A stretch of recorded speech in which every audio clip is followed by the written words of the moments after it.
ونستعينه ونستغفره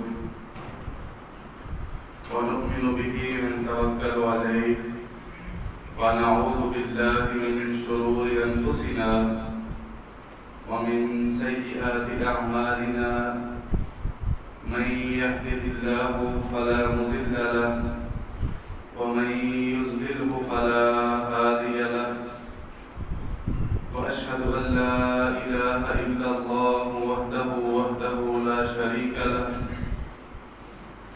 وأشهد أن محمدا عبده ورسوله صلى الله عليه وسلم اللهم صل على محمد وعلى آل محمد كما صليت على إبراهيم وعلى آل إبراهيم إنك حميد مجيد اللهم بارك على محمد وعلى آل محمد كما باركت على إبراهيم وعلى آل إبراهيم إنك حميد مجيد أما بعد فإن خير الحديث كتاب الله وخير الهدي هدي محمد صلى الله عليه وسلم وشر الأمور محدثاتها وكل محدثة بدعة وكل بدعة ضلالة وكل ضلالة في النار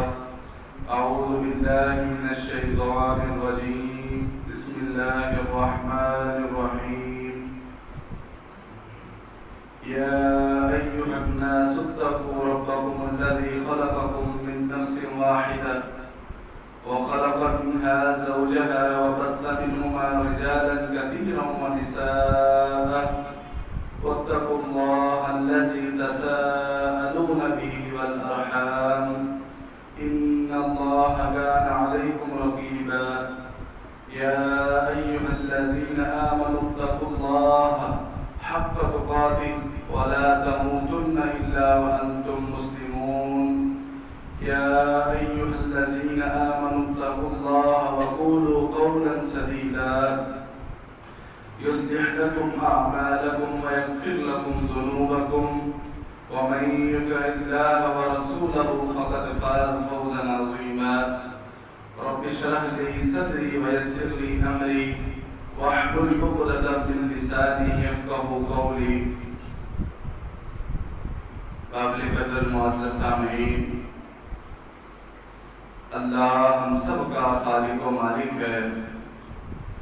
دنیا کے اندر جتنے بھی تعریف کلمات ہیں، کبریائی اور بڑائی کے جملے ہیں، ان سب کا حقیقی مستحق اللہ تعالی ہے۔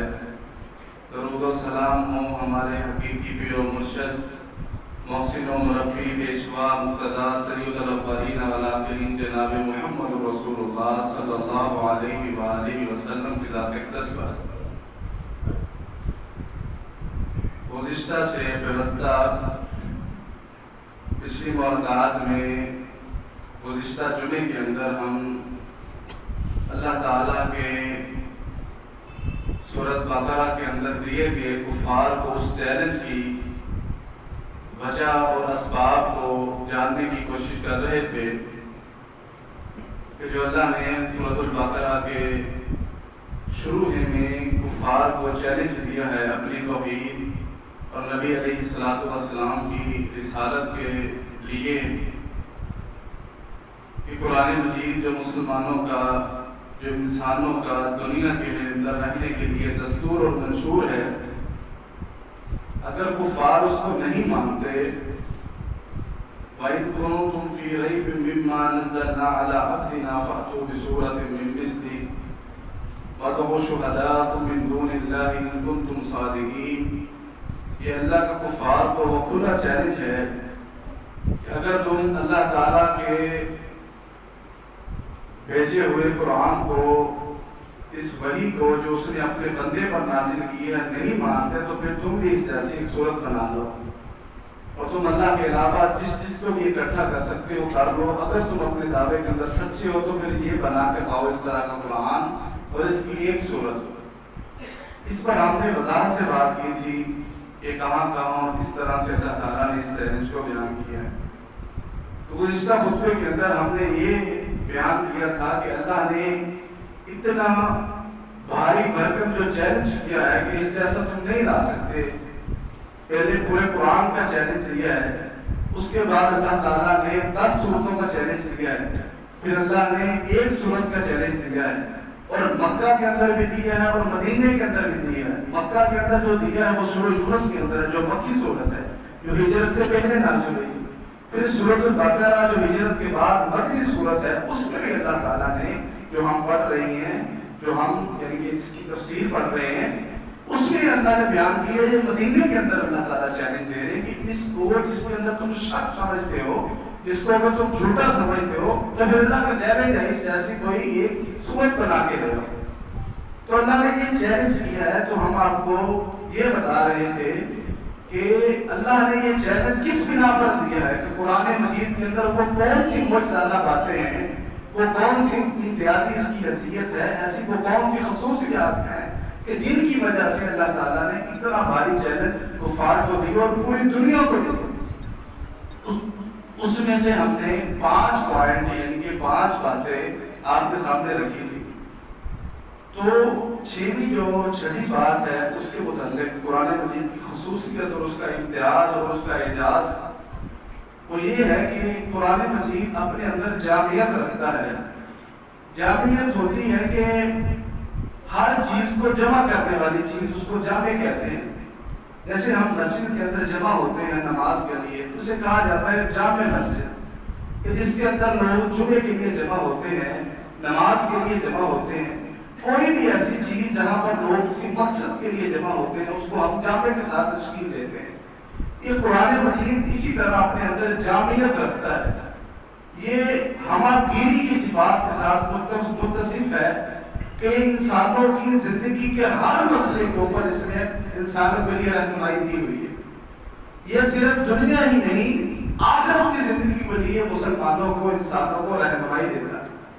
اب سورۃ الفاتحہ اس کا آغاز دیکھیے کہ وہ سب سے پہلے انسانوں کے خالق کی قرآن مجید گواہی دے رہا ہے. الحمدللہ رب العالمین الرحمن الرحیم مالک یوم الدین. اب یہ مالک یوم الدین کی اخروی زندگی کی طرف انسان کو اشارہ دیتا ہے کہ یہ دنیا ہی نہیں ہے, اس کے بعد بھی اللہ تعالیٰ اس جہاں کا بھی مالک ہے جہاں پر انسانوں کا حساب ہوگا. پھر اس کو جینے کا سلیقہ سکھاتا ہے, ایاک نعبد و ایاک نستعین, کہ زندگی کے اندر کچھ مانگنا ہو, کسی سے کچھ لینا ہو تو وہ صرف اللہ کی ذات ہے, عبادت بھی اسی کی کرنی ہے, مدد بھی اس سے مانگنی. پھر اہدنا الصراط المستقیم, وہ مانگنے کا سلیقہ یہ قرآن سکھاتا ہے کہ جس ہستی نے تمہیں پیدا کیا ہے اس ہستی سے ہی مانگنا ہے, اسی سے رستہ سیدھا مانگنا ہے جو سیدھا جنت کی طرف جاتا ہے. اور قرآن مجید میں کئی جگہ پر اللہ تعالیٰ نے اس چیز کو واضح بیان کرنا ہے. صرف دنیا کی زندگی نہیں ہے, اللہ تعالیٰ نے قرآن مجید میں بیان فرمایا کہ المال والبنون زینت الحیات الدنیا والباقیات الصالحات. اللہ فرماتے ہیں یہ مال جو ہم دنیا کے رہتے ہوئے, میں آپ سب, ہم سب جس کو بہت اہمیت دیتے ہیں اور جس کی بہت قدر کرتے ہیں, مال کی, مال والے کی, صاحب مال کی, جس کے پاس اپروچ ہو, جس کے پاس پیسہ ہو, بیلنس ہو, اچھی پراپرٹی ہو, یعنی کہ ہماری نظر اس کو دیکھ کر لبھاتی ہے کہ یہ کتنا اچھا انسان ہے, اس کی طرف اٹریکٹ ہوتے ہیں, کشش ہوتی ہے انسان کی طرف کہ لوگ اس کی طرف پیچھے چلے جاتے ہیں. یہ اللہ تعالیٰ مال کی مثال دے کر یہ قرآن مجید بیان کر رہا ہے کہ المال والبنون, جو بیٹے جو انسان کی آنکھوں کی ٹھنڈک ہوتے ہیں, جو انسان کا سہارا ہوتے ہیں, جو اس کی نسل کو بڑھاوا دیتے ہیں, جو اس کی طاقت بنتے ہیں, جو اس کا بازو ہوتے ہیں, ان مال اور بیٹوں کی مثال دے کر اللہ تعالیٰ بیان فرما رہے ہیں اس قرآن مجید کے ذریعے. اس کی خاصیت کیا ہے؟ المال والبنون زینت الحیات الدنیا. یہ جو مال اور بیٹے ہیں نا, یہ صرف دنیاوی زندگی کی زینت ہے. والباقیات الصالحات, اور جو بقیہ اچھی زندگی نا ہمیشہ رہنے والی, اس کے اندر نیک اعمال کام دے گی. اللہ تعالیٰ یہ قرآن مجید میں کس طرح واضح طور پر سمجھا رہے ہیں. اس کے اندر جامعیت ہے, اس نے محیط کیا ہوا ہے انسانی زندگی کو کہ اس کے اندر کوئی بھی ایسا اسوہ لینا ہو تو قرآن مجید انسان کو وہ اسوہ مہیا کرتا ہے کہ دنیا کی زندگی ہی نہیں, اخروی زندگی ضروری ہے کہ بھائی باقیات الصالحات, یہ دنیا میں رہ جائیں گے، مال بھی بیٹے بھی۔ رسول اللہ صلی اللہ علیہ وسلم نے فرمایا، سے مسلم کی روایت ہے، آپ نے فرمایا اذا مات ابن آدم، جب ابن آدم یعنی کہ آدم کا بیٹا جب فوت ہوتا ہے نا، تو ان کا تو کل شیء، ہر اس کا عمل منقطع ہو جاتا ہے، کہ دنیا کے ساتھ اس کا رابطہ ختم ہو جاتا ہے، اس کا رابطہ دنیا کے ساتھ ختم ہو جاتا ہے۔ نہ پھر انسانوں کی آوازیں، نہ انسانوں کی التجائیں، نہ ان کا رونا گڑ گڑانا، نہ ان کی التجائیں کرنا، نہ وہاں پر آ کے سسکیاں، نہ ان کی آہیں، قبر والا سن نہیں سکتا۔ ان کا عمل، اس کا ہر عمل منقطع ہو جاتا ہے دنیا کے ساتھ، الا ثلاث، لیکن 3 عمل باقی رہتے ہیں قبر کے اندر بھی، تا قیامت میں باقی رہیں گے۔ تو وہ کون سے 3 عمل؟ سب سے پہلے صدقہ جاریہ، پھر اس کے بعد نفع علم، پھر اس کے بعد نیک اولاد۔ اب یہ دیکھیں نا، اللہ تعالیٰ نے قرآن مجید بیان کر رہا ہے والباقیات الصالحات۔ اب وہ باقی عمل کون سے ہیں؟ وہی عمل ہے جو نیک عمل انسان کرتا ہے۔ اگر صدقہ جاریہ دیا ہے، صدقہ جاریہ کیا ہوتا ہے؟ ایسا وہ عمل جو اللہ کے راہ میں کیا ہو، ایسا وہ خرچ جو اللہ کے لیے کیا ہو، وہ کافی مدت تک، کافی عرصے تک انسانوں کو فائدہ پہنچاتا رہے، وہ صدقہ جاریہ ہوتا ہے۔ اگر انسان کو کرتا ہے، انسان مر جاتا ہے، کوئی عمل اس کے پیچھے نہیں ہے کہ صدقہ جاریہ اس کے پیچھے آئے گا، قبر میں بھی اس کو اجر پہنچائے گا، نیکیوں میں اضافہ کرتا رہے گا۔ پھر اسی طرح نفع علم ہے۔ نفع علم کیا ہوتا ہے؟ انسان جو مخلوق ہے اور مخلوق کو اپنے خالق سے ملا دینا، اس کی زندگی کا دستور سمجھا دینا، اس کو اس کے آنے کا مقصد بتلا دینا، یہ نفع علم ہوتا ہے۔ یہ نفع علم نہیں ہے جو ہم سیکھتے ہیں کہ یہ چیز کیسے بنتی، فلاں پیسے کیسے کمائے جاتے ہیں۔ نبی علیہ السلام ہر روز صبح نماز فجر کے بعد یہ پڑھا کرتے تھے، اللہم انی اسألک علما نافعا، اے اللہ میں تجھ سے سوال کرتا ہوں علم نافع کا۔ اور علم نافع وہ ہوتا ہے جو انسان کو عمل پر مجبور کرتے ہیں۔ جو انسان سے عمل نہیں کروا سکتا وہ کبھی بھی علم نفع نہیں دے سکتا انسان کو۔ تو جو علم مخلوق کو اپنی خالق کے ساتھ ملا دے، انسان کو اپنے رب سے جوڑ دے، انسان کو صحیح رستے پر گامزن کر دے، شیطان سے رستے سے ہٹا کر رحمان کے رستے پر لا کر کھڑا کر دے، وہ علم نافع ہوتا ہے۔ اگر انسان کو کسی کو سکھا دے، وہ آگے کسی کو سکھائے، وہ آگے کسی کو سکھائے۔ جیسے کہ آج میں جو بول رہا ہوں یہ میں نے اپنے استادوں سے سیکھا ہے، لیکن اس کا اجر بھی جناب محمد رسول اللہ صلی اللہ علیہ وسلم تک پہنچ رہا ہے کہ میں تبلیغ کر رہا ہوں۔ کیوں؟ کیونکہ رسول اللہ صلی اللہ علیہ وسلم نے اپنے صحابہ کو سکھایا، صحابہ نے تابعین کو سکھایا، تابعین نے تبع تابعین کو سکھایا، انہوں نے ائمہ کرام کو سکھایا، ائمہ نے اپنے شاگردوں کو سکھایا، انہوں نے اپنے شاگردوں کو سکھایا، چلتے چلتے پوری دنیا میں علم پہنچا، حتیٰ کہ میرے استادوں تک کوئی علم آیا، پھر میں نے ان سے سیکھا، میں آپ کو سکھا رہا ہوں۔ یہ نفع علم ہوتا ہے کہ جس کا اجر اللہ تعالیٰ قیامت تک قبر میں بھی دیتے رہے گا۔ پھر اس کے بعد نیک اولاد ہوتی ہے جو انسان کے لیے دعائیں کرتی ہے، خود نیک عمل کرتی ہے۔ رسول اللہ صلی اللہ علیہ وسلم نے فرمایا ایک بندے کا جنت میں مقام بلند کر دیا جائے گا، اور وہ یہ پوچھے گا کہ کس وجہ سے میرا درجہ بلند کر دیا گیا، میں نے تو کوئی زائد عمل بھی نہیں کیا نہیں۔ تو اسے بتایا جائے گا کہ دنیا کے اندر تیرے بیٹے نے فلاں نیک عمل کیا جو تو نے اسے ہدایت دی تھی، تو نے اسے صحیح راستے پر چلایا تھا، آج اللہ اس کے بدلے میں تمہارے جنت میں درجات بلند کر رہا ہے۔ تو یہ وہ چیزیں ہیں کہ قرآن مجید جس جامعیت کے ساتھ دنیا کی زندگی اور آخرت کی زندگی کو سکھاتا ہے کہ کس طرح تم نے دنیا میں رہنا ہے اور کون سی چیزیں دنیا میں رہ کر تم نے کمانی ہے جو تمہیں ہمیشہ کی زندگی، ہمیشگی والی اور باقی رہنے والی زندگی کے لیے فائدہ دے گی۔ اور اس کے بعد قرآن مجید کی جو ساتھی خصوصیت ہے اور اس کا اعزاز ہے اور قرآن مجید کی جو امتیازی باتیں ہیں وہ یہ ہے کہ قرآن مجید میں جتنے بھی احکام ہیں وہ عام حالات کے اندر ایک اوسط درجہ رکھنے والے، اوسط درجے کی طاقت رکھنے والے انسان کا لحاظ رکھتے ہوئے احکام دیے گئے۔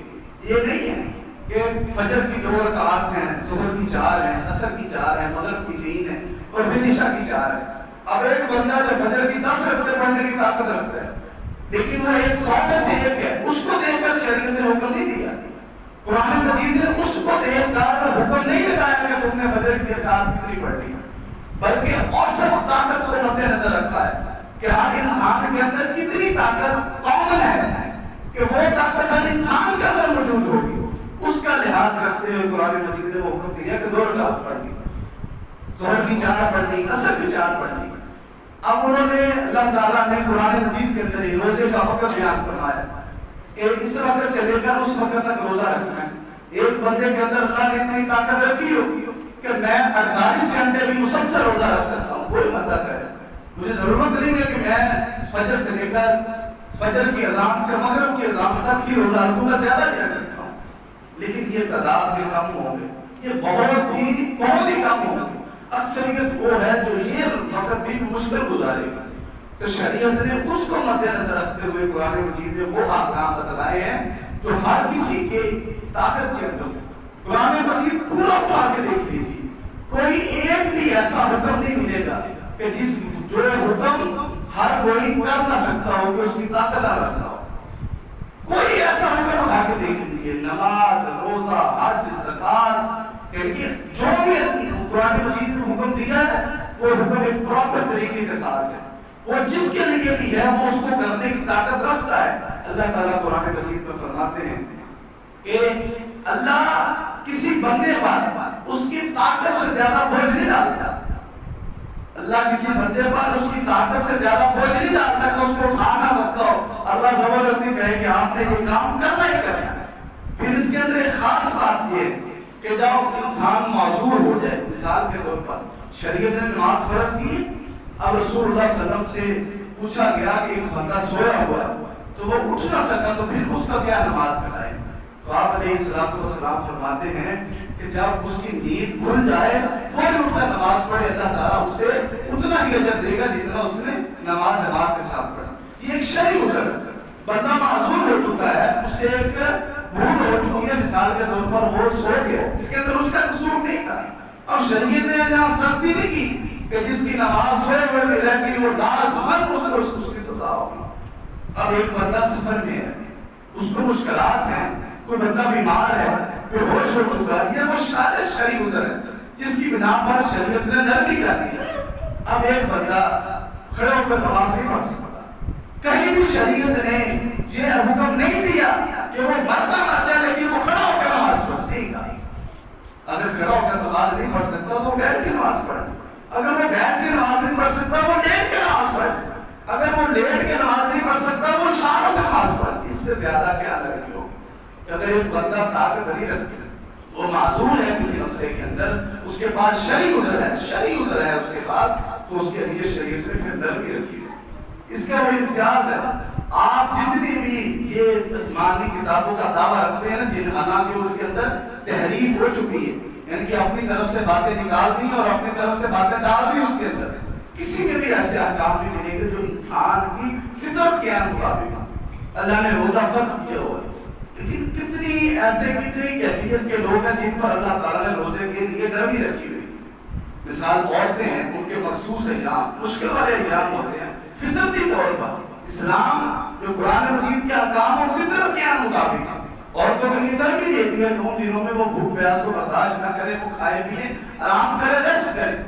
اور مردوں کو بھی کہا گیا کہ ان کے لیے وہ نرمی ان کے لیے رکھی جائے۔ پھر اسی طرح اگر وہ حاملہ ہے، اپنے پیٹ سے ہے، تو اس کے لیے بھی اللہ تعالیٰ نے نرمی رکھ دی ہے قرآن اور حدیث مبارکہ کے ذریعے کہ وہ روزہ رکھنا چاہے، اس کو اختیار نہیں رکھنا چاہے تو وہ بعد میں رکھ دے۔ اسی طرح اگر کسی کا پیدائش کا بچے کا مسئلہ، یہ عورتوں کا فریت ہے، پھر مردوں کی شروع ہوتی ہے۔ پھر اسی طرح اگر ایک عورت، اسی طرح اگر وہ پیدائش بچے کی پیدائش کی ابتدائی مراحل کے اندر ہے، تو اس کے لیے اللہ تعالیٰ نے روزے اور نماز کے اندر نرمی رکھی ہوئی ہے کہ وہ بعد میں روزوں کی قضائی دیتے اور نمازیں مکمل معاف کر دی۔ اب بندہ ہے وہ معذور ہو چکا ہے کسی مسئلے کے اندر کہ اس نے لمبے سفر پر جانا ہے، اس کو اجازت دیتی ہے، نرمی دیتی ہے کہ وہ بندہ روزہ بعد میں رکھے۔ یہ نہیں ہے کہ سفر جانے اور تم جانو تمہارے کام ہے، مجھے تو صرف روزہ چاہیے، ہاتھ میں مرتے بچ جاؤ، ایسا مسئلہ نہیں ہے۔ اللہ تعالیٰ نے اپنے بندوں کے ساتھ وہ نرمی والا معاملہ کیا، اور یہ قرآن مجید اور جو شریعت کے احکام ہیں وہ سارے کے سارے انسان کی طاقت کے مطابق اللہ تعالیٰ نے رکھے۔ جو طاقت سے باہر ہو جاتے ہیں اللہ تعالیٰ نے ان کے لیے پھر نرمی رکھی ہے۔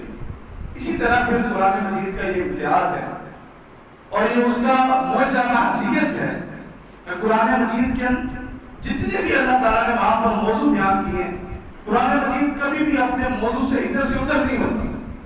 جتنے مرضی آپ وہاں پر جہاں سے مرضی موضوع اٹھا کے دیکھ لیجیے. اس طرح قرآن مجید کو پکڑے, اس طرح قرآن مجید کو کھول دے کہیں سے بھی اور پڑھنا شروع کرتے ہیں, وہ اپنے موضوع سے بھی ہٹے گا. یہ قرآن مجید کو اللہ نے ایسے نہیں, قرآن مجید میں 5 دفعہ چیلنج دیا ہے. 1441 اور 10 سال اس سے پہلے 1451 سال ہو گئے قرآن مجید کو دنیا کے اندر آئے ہوئے. اور اس کا وہ چیلنج اللہ تعالیٰ کہتا ہے وَإِن كُنتُمْ فِي رَيْبٍ مِّمَّا نَزَّلْنَا عَلَىٰ عَبْدِنَا فَأْتُوا بِسُورَةٍ مِّن مِّثْلِهِ وَادْعُوا شُهَدَاءَكُم مِّن دُونِ اللَّهِ إِن كُنتُمْ صَادِقِينَ.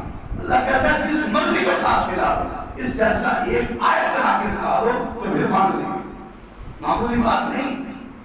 کہیں بھی قرآن مجید کو اٹھا لو, ایک بات اپنے موضوع سے نہیں ہٹے گا. اور دوسری بات یہ ہے کہ آپ جہیں سے بھی پڑھیں گے جہاں مرضی سے, وہ انسان کی ہدایت کے لیے ہوگا. اس کا اصل موضوع انسان کی ہدایت ہے. اصل موضوع قرآن مجید شروع ہوتا ہے سورۃ البقرہ, پہلی سورۃ الفاتحہ, دوسری سورۃ البقرہ. اس کے آغاز سے پڑھیے اعوذ باللہ من الشیطان الرجیم بسم اللہ الرحمن الرحیم الف لام میم ذالک الکتاب لا ریب فیہ ھدی للمتقین. اللہ کہتے ہیں یہ کتاب ذالک الکتاب لا ریب فیہ, اس کتاب کے اندر شک نہیں ہے. مطلب کیا ہے کہ اللہ اور بندے کے تعلق کے درمیان کوئی شک نہیں. یہ تعلق ہے اور بنایا جا سکتا ہے, بلندی پر بھی لے جایا جا سکتا ہے. کہ شاعر کہتے ہیں نا توحید تو یہ ہے کہ خدا حشر میں کہہ دے. توحید اللہ سے تعلق کا نام ہے. توحید تو یہ ہے کہ خدا حشر میں کہہ دے کہ یہ بندہ تو عالم سے خفا میرے لیے. ایسا تعلق بھی بنایا جا سکتا. اور اسلاف کا ایسا تعلق تھا, صحابہ کرام کا ایسا تعلق تھا. اللہ تعالیٰ نے قرآن مجید میں فرمایا کہ فَإِنْ آمَنُوا بِمِثْلِ مَا آمَنْتُمْ بِهِ فَقَدِ اهْتَدَوْا. اگر تم ایمان لانا چاہتے ہو, اگر تم مومن بننا چاہتے ہو تو صحابہ جیسا ایمان لے کے, اللہ نے ان کو ایمان کا معیار قائم کیا ہے کہ ان جیسا ایمان لے کر تم مومن ہو اور کامل مومن ہو. تو اللہ تعالیٰ نے یہ مومنوں کی, مسلمانوں کی, انسانوں کی ہدایت کے لیے اس کو اتارا. اور جہاں سے مرضی اٹھا لیجیے, وہ توحید کا موضوع ہو, اور رسالت کا موضوع ہو, وہ یوم آخرت کا موضوع ہو, وہ دنیاوی زندگی کا موضوع ہو, وہ کسی تجارت کا موضوع ہو, وہ مسلمانوں کے غیر مسلموں سے رابطے, ان کے تعلقات کی بنیاد کا موضوع ہو, انبیاء کے قصص ہو, کسی عذاب کا تذکرہ ہو, قوموں کی ہلاکت کا تذکرہ ہو, ہر ایک بات کے اندر اللہ تعالیٰ نے انسانوں کے لیے اس کے اندر ہدایت رکھی ہوئی, ان کے لیے نجات کا راستہ رکھا ہوا ہے. جب کبھی بھی کہیں بھی اللہ تعالیٰ کسی واقعے کو ذکر کرتے ہیں, آخرت کے اندر یہ لکھتے ہیں کہ اس کے اندر مسلمانوں کے لیے, عقل والوں کے لیے, مومنوں کے لیے, لوگوں کے لیے نشانیاں ہیں کہ اس کو سیکھ لیں, اس سے عبرت پکڑ لیں. اور اس طرح کے جتنے, یہ کتنی بڑی بات ہے. تو قرآن مجید کو آپ کھولیں اور جہاں سے بھی پڑھیں وہ آپ کو ہدایت دے. جس مرضی آیت کو, جس مرضی نقطے کو آپ پڑھ لیں, وہ اللہ کی طرف سے کیا ہوگا, اپنے موضوع پر قائم ہوگا, اور پھر وہ مسلمانوں کے لیے, انسانوں کے لیے رہنمائی نہیں دے گا, ادھر ادھر کی بات نہیں کرے گا. اس کے بعد پھر قرآن مجید کی یہ خاصیت ہے کہ قرآن مجید نے ایسی کوئی بھی بحث نہیں کی جس کا ہدایت کے ساتھ کوئی تعلق نہ ہو. مثال کے طور پر اب وہاں پر اللہ تعالیٰ نے موسیٰ علیہ السلام کی والدہ کا تذکرہ کیا ہے, جہاں پر موسیٰ علیہ السلام کا قصہ ہے نا قرآن مجید کے اندر, وہاں پر ان کی والدہ کا تذکرہ. اب ان کی والدہ کا نام کیا ہے, ان کی والدہ کرتی کیا تھی, وہ تھی کس قبیلے سے, وہ تھی کس کی بیٹی, وہ تھی کس کی بانجی, وہ کرتی کیا تھی, ان کا نسب کیا تھا, ان کو لوگ کیسے جانتے تھے, یہ کسی بات کا تذکرہ نہیں کیا. ہدایت کے متعلق بات تھی صرف والدہ کہ ہم نے اس کی ماں کو کہا کہ اس کو پانی میں, اس کو ڈال کر پانی کی طرف بہا دیا جائے, کہ صرف اس کے اندر ہدایت کیا ہے, جب اللہ کسی کام کرنے کا کہے تو کر دو, پھر یہ نہ دیکھو کہ اس کا کیا ہوگا, نتیجہ کیا نکلے گا. بچہ تو ڈوب بھی سکتا ہے, وہ کہاں جا کے رکے گا, اسے کون پکڑے گا, اس کا کیا بنے گا, وہ زندہ رہے گا کہ مردہ ہو جائے گا, یہ نہیں سوچنا. اللہ نے حکم دی, اس کے اندر یہ سبق ہے, جب اللہ حکم دے تو پھر کر دو, انہوں نے کر دیا. یہی اللہ تعالیٰ نے بات تذکرہ کی ہے. فضول بحث کرنے نہیں گئی کہ جس کا ہدایت کے ساتھ, اب ان کا نام کیا تھا, وہ تھی کن کی بیٹی, وہ تھی کن کی بانجی, وہ کرتی کیا تھی, دن اور شام کے اوقات کیا تھے ان کے, ان کا باقی امتوں کی ہدایت سے کوئی تعلق نہیں. وہاں پر قرآن مجید نے تذکرہ نہیں کیا. یہ قرآن مجید کی وہ امتیازی حیثیت ہے جو آپ کو کائنات کسی کتاب کے اندر نہیں ملی۔ اللہ تعالیٰ کا چیلنج اس وجہ سے اتنا ہے اور اتنا بھاری بھرکم ہے کہ کوئی اس کی ایک آیت تک نہیں بنا سکتا۔ پھر وہاں پر اللہ تعالیٰ نے تذکرہ کیا کہ اللہ نے آدم کو جنت سے نکال دیا علیہ السلام کہ انہوں نے ایک درخت کا پھل کھا لیا جس سے اللہ نے منع کیا۔ آپ پورے قرآن کو اٹھا کے دیکھ لیجیے، مفسرین کی تفسیریں اٹھا کے دیکھ لیجیے، کسی نے لکھا ہوگا کہ وہ درخت کون سا تھا، وہ کون سی لکڑی تھی جس کا وہ درخت تھا، کسی نے لکھا ہوگا وہ کتنا بڑا تھا، کتنا چوڑا تھا، اس کی کتنی شاخیں پھیلی ہوئی تھی، اس کا رنگ کس کلر کا تھا، نہیں لکھا قرآن مجید نے، کسی مفسر نے اس میں ڈیش نہیں کی، کیونکہ اس کے اندر سبب یہ ہے جب اللہ روک دے کسی کام سے کرنے سے، چاہے وہ تمام انسانیت کا باپ ہی کیوں نہ ہو، اس پر بھی ضروری ہے کہ وہ کام نہیں کرنا۔ یہ ہدایت کے پہلو۔ اب اصحاب کہف کا تذکرہ ہے سورہ کہف کے اندر، آج جمعہ بھی ہے جو جمعے کے اندر پڑھی، جمعے والے دن پڑھنی چاہیے، اس کے بہت سارے فضائل ہیں۔ سورہ کہف کے اندر اصحاب کہف کا تذکرہ ہے، تو وہاں پر ذکر اللہ تعالیٰ بیان ہمارے قرآن مجید کے اندر کہ کوئی کہتا تھا کہ وہ 3 تھے، چوتھا کتا تھا، وہ کہتا تو 4 تھے، 5واں کتا تھا، وہ کہتا وہ 5 تھے، 6واں کتا تھا۔ یہ اللہ تعالیٰ نے صحابہ کرام جب آپس میں باتیں کرتے وہ تھے کتنے، اللہ تعالیٰ نے منع کر دیا، تمہیں اس سے کیا لینا دینا کہ وہ کتنے تھے۔ اصل بات یہ ہے کہ وہ دیکھو ان کا مقصد کیا تھا، وہ توحید پر کس قدر قائم تھے، ان سے سبق حاصل کرو، اپنی ہدایت کا سامان لو، نجات کے راستے پر اترو اور جنت کا پا لو۔ اللہ تعالیٰ نے منع کر دیا کہ اس بحث کا تعلق کوئی نہیں۔ اگر قرآن مجید نے اس کو نہیں چھیڑا کہ وہ کتنے تھے کتنے نہیں تھے، تمہارا کام ہی بنتا اس کو چھیڑنے۔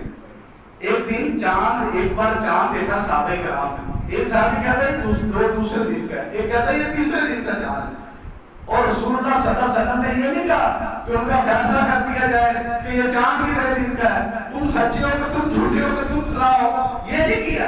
ان کے سارے سوالات کو نبی علیہ السلام نے ہدایت کی طرف موڑ دیا کہ جو شریعت کا اصل مقصد ہے، ہدایت کیا تھی، یہ فرما دیا کہ دیکھو تم نے چاند کس دن کو دیکھا، کہتے جی 30 کے بعد پہلی کو دیکھا چاند نے، تو کہا اللہ تعالیٰ نے تمہیں دکھانے کے لیے بڑا کر دیا ہوگا۔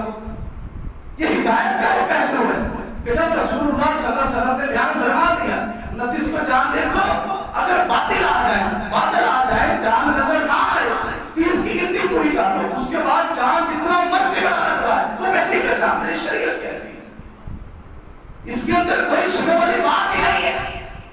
چاہے کوئی جتنا مرضی ڈنڈے کے دانشور اٹھ کے کھڑے کہتے ہیں کہ مولوی خیانت کرتے ہیں، جنہیں پتہ ہی نہیں ہے شریعت کی علی بے کا، جنہیں قرآن مجید کی ایک آیت کو بس دیکھنی پڑھنی نہیں آتی، اور اللہ کا ہم پر عذاب ہی ہے کہ وہ ہمارے حاکم ہے، یہ اللہ کا ہم پر عذاب ہے کہ وہ ہمارے حاکم ہے، اور وہ فیصلہ کرتے ہیں کہ چاند کو کس طرح دیکھنا ہے۔ اور ہماری امت مسلمانوں کے نوجوان کسی بھی قوم کا سرمایہ جیسے وہ لگائیاں بھیڑ چال کے اوپر لگے ہوئے، وہ کہتے ہیں کہ مولوی خیانت کرتے ہیں، ایک لفظ نہیں کو پڑے گا شریعت کا اٹھ کے اور سب باتیں کریں گے اٹھ کر، ایک بندہ اٹھ کر کہے گا نہیں ایسا نہیں ایسا نہیں، میرے خدا کو کیا، ہم لوگوں کی حیثیت کیا ہے، شریعت کیا۔ ابو بکر صدیق رضی اللہ عنہ مسلمانوں کے پہلے خلیفہ، انبیاء کے بعد سب سے افضل ترین انسان ہے، اور جب خلیفہ بنے پتہ خود میں کیا کہتے ہیں، کہتے ہیں میں تب تک خلیفہ ہوں، تب تک میری اطاعت ہوگی جب تک میری بات قرآن و سنت کے موافق ہوگی، جس دن میری بات قرآن و سنت سے ہٹ جائے تم میں سے کسی پر بھی میری اطاعت واجب نہیں، ان کی کیا ہوگا۔ جب شریعت کو پڑھو گے تو مسائل پیدا ہی نہیں ہوتے، اشکال پیدا ہی نہیں ہوتے۔ یہ جان اللہ کا معاملہ ہے، شریعت کا معاملہ ہے، یہ ان لندے کے دانشوروں کے ذریعے ہم اس کو حل کریں گے، شریعت کے ذریعے حل کریں گے، اور ان کو تو ہم سمجھتے ہیں کہ یہ ہدایت کے قابل پیش آئے، جو اسلام کے بارے میں بڑھے، حدیثوں کی مخالفت کریں، قرآن کی مخالفت کریں، علماء کی مخالفت کریں، لیکن عوام پر دکھ ہوتا ہے، کوئی نہیں سوچے گا یار اس کی تحقیق ہی کر لے گا کہ آپ کو کیسے دیکھا جاتا ہے، ہر بندہ اپنی رائے ضرور دے گا کہ میری رائے کے مطابق کیسا ہے۔ اللہ تعالیٰ جہاں پر ہدایت کے راستے کھول رہے ہیں کہ لوگوں ہدایت اس طرح نہیں جاتی ہے، رسول اللہ صلی اللہ علیہ وسلم سکھا رہے ہیں، انہوں نے کہا دوسرے دن کا، ایک کہتا تیسرے دن کا، نہیں جی یہ بڑا ہے، نہیں جی پہلے اتنا نہیں کرتے. رسول اللہ صلی اللہ علیہ وسلم نے کسی بات کا جواب نہیں دیا. آپ نے پوچھا آپ نے کس دن دیکھا؟ جی ہم نے پہلی تاریخ کو دیکھا. پھر کہتا پہلی تاریخ کا اللہ نے بڑا کر دیا ہوگا. اتنی سی بات ہے. یہ ہدایت قرآن مجید سے آتی ہے. یہ قرآن مجید کا اسلوب ہے کہ قرآن مجید کوئی بھی بات کرے گا وہ سیدھی ہدایت ہی کے اوپر نہیں ہوگی. جو قرآن مجید میں ہے وہ ہدایت ہے، اور جو قرآن مجید میں نہیں ہے وہ ہدایت نہیں ہے. اب اللہ تعالیٰ نے وہاں پر تذکرہ کیا ہوا ہے کتنی ایسی باتوں کا. اب بنی اسرائیل والے پتہ اپنے پیغمبروں سے کیا سوال کرتے تھے کہ یہ وہ ٹائم جو ہمیں آپ سناتے ہیں کہ نوح علیہ السلام نے کشتی بنائی تھی، وہ کشتی تھی کتنے فٹ چوڑی، اس کی لکڑی کیسی تھی، وہ کس طرح جوڑی گئی. اب اس کا ہدایت کے ساتھ کیا تعلق ہے؟ قرآن مجید نے نوح علیہ السلام کشتی کا ذکر کیا، صرف ایک لفظ لکھا ہے کشتی، کہ ہم نے نوح کو حکم دیا علیہ السلام کہ کشتی بنا ڈالو. انہوں نے کشتی بنا دی. پھر ہم نے کہا جو تو اور تیرے پیروکار اس میں ڈال دے، لے جا اس کو، اس میں اندر شامل کر لے، بٹھا دے اپنے ساتھ. میرے تو لمبا سارا قصہ ہے، اس میں کہیں بھی نہیں ہے. کشتی اس لکڑی کی تھی، کشتی کو خلاف بارش کی ہوئی تھی، کشتی کے نیچے ٹائر لگے ہوئے تھے نہیں لگے تھے. کیوں؟ اس کا ہدایت کے ساتھ کوئی تعلق نہیں. اور اس کے بعد پھر قرآن مجید کے اندر دیکھیں کہ قرآن مجید کسی بھی نبی کے اوپر کسی بھی معزز شخصیت کو دعویٰ نہیں کرتا. آپ اگر بائبل کو اٹھائیں تو بائبل کے اندر کئی انبیاء کا نام لے کر، حالانکہ وہ تورات اور وہ انجیل نہیں ہے کہ جو اللہ تعالیٰ نے اتاری تھی، ان میں تحریر کی جا چکی ہے، اپنی طرف سے اضافے کیے ہیں، ان لوگوں نے اپنی طرف سے اس کے اندر خواص کر رکھی ہوئی ہے، ان کے اندر ذکر ہوا. آج کل جو لوگوں کو پڑھاتے ہیں اور دنیا کے اندر جو ملتی ہے، انبیاء کا نام لے کر ان کے اوپر حملے کیے گئے، ان کی ذات کو. قرآن مجید کے اندر جہاں کہیں اللہ تعالیٰ نے انبیاء کا ذکر کیا ہے، وہاں پر کہیں کہا ہے کہ ہم نے بھیجا لوط کو جو ان کی قوم کا بھائی تھا. کہیں پر موسیٰ کا ذکر کیا ہے، سلام علی ابراہیم تلک الرسل فضلنا بعضهم علی بعض منهم من کلم اللہ ورفع بعضهم درجات. یہاں پر قرآن مجید ذکر کر رہا ہے کہ اللہ تعالیٰ نے رسولوں کو ایک دوسرے پر فضیلت دی ہے. ان میں سے کچھ اللہ سے کلام کرتے ہیں اور کچھ کے ایک دوسرے سے درجات بلند ہیں. جہاں کہیں بھی قرآن انبیاء کا ذکر کرے گا وہاں پر وہ عزت دے گا، وہاں پر ان کی عظمت کے ساتھ ان کا تذکرہ کرے گا.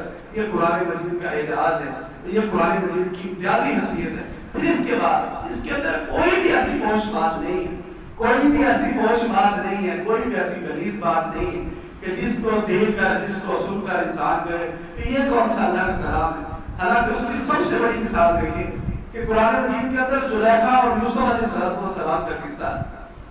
اب زلیخا کو ویسی محبت تھی جو آج کے ہمارے یہاں کے عاشق کرتے ہیں اور ویسے افسانے جو ایک دوسرے کو سناتے ہیں وہ بھی ویسے ہی سناتی ہوگی. لیکن قرآن مجید نے ایسا کوئی تذکرہ نہیں کیا. ان کا وہ سارا سیاق ذکر کیا، صرف سیدھی سی مناسب سی بات کی قالت حیدہ کہا معاذ اللہ. اس نے کہا بھائی کی دعوت ہے، اور یوسف علیہ السلام نے کہا میں اللہ کی پناہ میں آتا ہوں. یہ کتنی مناسب انداز کے اندر، کتنے واضح انداز کے اندر اور کتنے ڈھکے چھپے الفاظ کے اندر قرآن مجید نے اس زلیخا کی برائی کو بیان کیا جو پیغمبر کے اوپر اس نے ڈالنے کی کوشش کی تھی. یہ وہ قرآن مجید کے چند ہیں اور یہ بہت کثیر تعداد کے اندر ہے. رسول اللہ صلی اللہ علیہ وسلم نے فرمایا قرآن مجید کو جو بندہ غور و خوف سے پڑھے گا وہ اس کے اندر ڈوبتا چلا جائے گا، اس کے عجائب ختم نہیں ہوں گے. اور میں چھوٹا سا قصہ سناتا ہوں پھر اس کے بعد انشاءاللہ اپنے اس مجلس کو ختم کرتے ہیں خطبے کو. امام شافعی جو ہے نا وہ امام مالک کے شاگرد ہیں. وہ ایک مرتبہ امام شافعی امام مالک سے ملنے گئے رحمہ اللہ تعالی. تو امام مالک اپنے اس ہونہار شاگرد کے بارے میں جو امام شافعی رحمہ اللہ ان کے بارے میں اپنی بیٹی جو گھر میں موجود سی خدمت کے لیے انہیں بتایا کرتے تھے اکثر کہ میرا یہ شاگرد اس کے اندر فلاں خوبی ہے، اس کے اندر فلاں خوبی ہے. تو 3 خوبیاں انہوں نے یاد کر لی. ایک یہ ہے کہ وہ کھانا کم کھاتا ہے، دوسرا یہ خوبی ہے کہ وہ کبھی تہجد کی نماز نہیں چھوڑتا، اور تیسری انہوں نے خوبی یہ بیان کی ہے کہ وہ رات کے وقت اٹھتا ہے اور دعا کرتا ہے، پھر اس کے بعد یہ اٹھ کر اللہ کا ذکر اذکار بھی کرتا ہے. تو انہوں نے خوبیاں بیان کی. تو وہ گھر آئے، گھر آ کے انہوں نے سارے کو مہمان نوازی ان کی. اس کے بعد بولا انہوں نے ان کا بستر لگایا اور ساتھ انہوں نے وضو کے لیے پانی رکھ دیا. تو جب وہ فجر کے وقت اٹھی نا تو وہ نماز پڑھنے چلے گئے دونوں امام شاگرد اور استاد. تو وہ کہتی ہے کہ میں نے وہ دیکھا کہ ان کے پاس وہ پانی میں سے بڑا ہے، انہوں نے وہ استعمال نہیں کیا تھا۔ تو جب واپس آئی تو میں نے پردے میں کھڑے ہو کر ان سے سوال کیا کہ میرے ابا جی نے آپ کی مطلب کچھ باتیں بتائی تھی کہ وہ اس کے خوبیوں میں زندگی کے اندر شامل ہیں۔ تو میں نے نوٹ کیا کہ رات آپ نے کھانا بھی زیادہ کھایا ہے اور جتنا میرے والد صاحب بتاتے ہیں اس سے زیادہ، پھر آپ نے رات کو پانی بھی استعمال نہیں کیا، اس کا مطلب کہ آپ رات کو اٹھے نہیں ہیں، تو کیا وجہ؟ کہتے ہیں کہ استاد صاحب صحیح کہتے ہیں کہ میں نے کبھی پیٹ بھر کے کھانا نہیں کھایا۔ یہاں میں نے کیوں کھایا کہ مجھے یقین تھا کہ میرے استاد کے گھر میں کوئی حرام کا لقمہ نہیں ہوگا، تو میں نے پیٹ بھر کے کھانا کھایا کہ حلال ہے اور جی بھر کے کھاؤ۔ پھر رات کو میں اٹھا اس لیے نہیں کہ جب ہم عشاء کی نماز پڑھنے گئے تھے تو امام صاحب وہاں پر جو نماز کے اندر قرات کر رہے تھے، وہ ایک آیت میرے ذہن میں ویسے گردش کرتی چلی رہی اور میں بستر پر آ کر لیٹ گیا، تو میں سونے سے پہلے اس آیت کے اندر تدبر کرتا رہا، اس آیت کو سوچتا رہا، اس آیت کے مسئلے نکالتا رہا، تو میں نے اس سے 108 مسئلے استدلال کیے ایک آیت سے۔ اس ایک آیت سے امام شافعی نے 108 مسئلے نکالے۔ یہ قرآن مجید کا وہ اعجاز ہے کہ نبی علیہ السلام نے فرمایا یہ اتنا گہرا وہ سمندر ہے کہ آپ اس کے اندر شامل ہوں گے، اس کے اندر اگر آپ غوطہ زن ہوں گے۔ اور اقبال نے بڑی گہری بات کی ہے، اقبال کہتا ہے نا قرآن میں ہو غوطہ زن اے مرد مسلمان، قرآن میں ہو غوطہ زن اے مرد مسلمان، خدا کرے تجھے عطا جدت کردار۔ وآخر دعوانا الحمدللہ رب العالمین۔